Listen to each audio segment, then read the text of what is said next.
Hi, this is Dr. Clarinda Forte-Katz. I hope this finds you well today. Welcome to podcast number 5, and we are going to be discussing spinal adjusting versus cranial adjusting. And we have a patient question. And the question was, Doc, why do you include chiropractic cranial work in your treatment? Why not just adjust the spine like many other chiropractors do? Well, it was a good question. So here we have a picture of a brain and spinal cord. This is taken from a human body. So here is the brain, here is your spinal cord. When you look at it, this is you. This is where you live. This is where your thoughts and feelings live. The rest of the body just serves to protect and support the brain and spinal cord.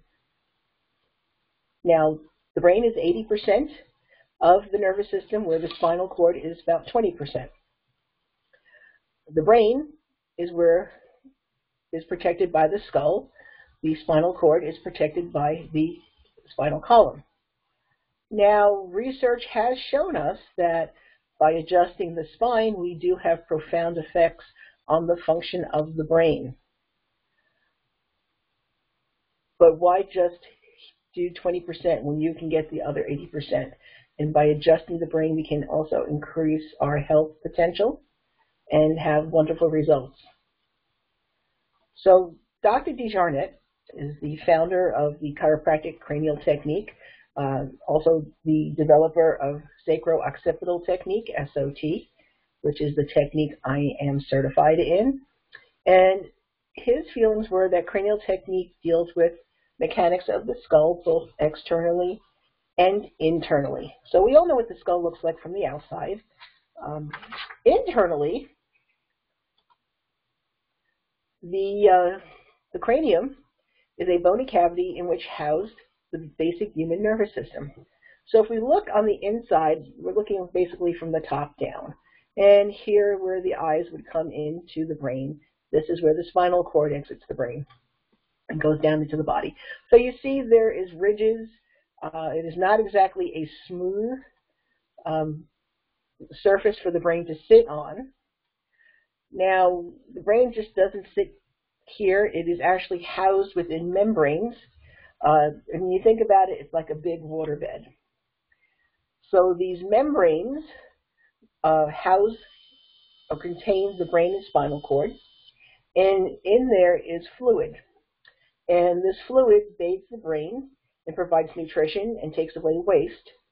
And it just doesn't sit there. If you think about the old waterbeds, if you kind of pushed at one end, a wave perpetuated, and you had this wave motion. Well, there is a pumping motion of the membranes that surround the brain that circulates this fluid.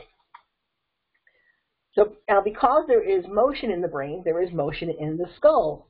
And so we have, when we look at a skull, yes, this is a skull, the sutures, they allow for motion. Now, if you look at this, the sutures look a lot like expansion joints on a bridge. Now, these expansion joints on the bridge allow for motion of the bridge without the bridge breaking. So, too, we have sutures or expansion joints on the skull that allow for motion, which allow the skull to move. Now, there is question in the communities. The medical profession has come out and said that skulls don't move. Well, in cadavers, they don't. However, in living bodies, there is motion. The body will not maintain these sutures if there was no motion. The body will not maintain anything that it does not use. So there we have motion of how the skull moves. The brain cannot function if it were a static mass of material. The brain functions because it has motion, and this motion serves to maintain the tissues of the brain in a state of health. When motion is denied in any part of the brain, problems arise, and we have the need for cranial repair, which is the function of cranial technique. Again, Dr. Dejarnette says that. So the philosophy of cranial technique is based upon abnormal tension producing abnormal brain tissue activity, producing a lack of response in the brain function.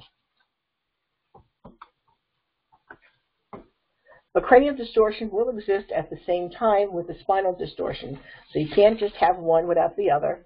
So to just have cranial work without the spinal work would be useless, since the body needs both corrected in order to maintain the correction. Which probably explains why when you adjust the spine you see an increase in brain function. I have found, like I said, when I started introducing cranial work to my patients, the adjustments lasted longer. We were having better results. So I felt, my opinion is that the cranial work completes the process of the adjustment and provides that missing piece. So now many of you who may have not had cranial work done before, if you've come into my practice and you saw me, you have gotten chiropractic cranial work. So those of you who've never seen me or have never been to a sacrooccipital technique practitioner, chiropractor, what does it feel like? Well, chiropractic cranial work is a very gentle technique, and it uses breath and a light touch to make the correction. So the advantage of this is that it allows the majority of the nervous system to function better, and we see better results with our patient. So when the nervous system functions better, the body functions better. Now, who should get this technique? I would say anybody with a skull. Anybody with a history of head injuries such as concussions, TMJ disorders, migraines, but basically if you have a brain, you will benefit from chiropractic craniopathy. So that is the reason why I incorporate this in my practice. I hope this answers your question.